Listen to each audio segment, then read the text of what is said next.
High winds, hail, a lot of crazy stuff. People in East Hampton are picking up the pieces after a tornado-warned storm moved through the area Saturday afternoon. Pulled up here and we just saw this tree. It was just in the driveway, so we tried pulling it out in my truck. Some trying to move a downed tree on their own.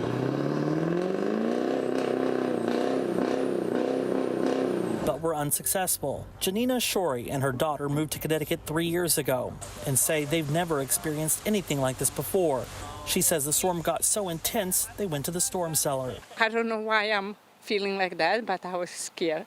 We went downstairs because we lost the power, and the noise and all the lighting scare us, really scare us. The East Hampton Fire Department had a busy afternoon responding to damage all across the area. We had multiple trees come down in front of us as we were trying to respond to other calls, so we kind of just took a back step for a minute and then proceeded on from there to keep our crew safe as well. While several trees were bringing down power lines, one homeowner told Fox 61 that lightning struck the tree in his front yard, causing a part of the tree to fall, narrowly missing both cars in the driveway.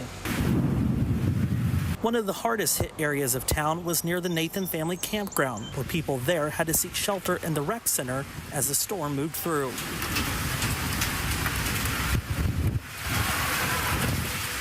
Wow, look at the trees! Now, earlier today, Eversource had reported over 500 people in the area without power. As of last check, 170 still remain without power tonight. We're here at the East Hampton Fire Department, where a tree actually came down and hit the fire department building. So that's what we've seen a lot of. Luckily, we have not seen any home damages. And the East Hampton Fire Chief says they've received no reports in town of any funnel clouds or any possible tornado. Reporting live in East Hampton, Jake Garcia, Fox 61, Connecticut's news station.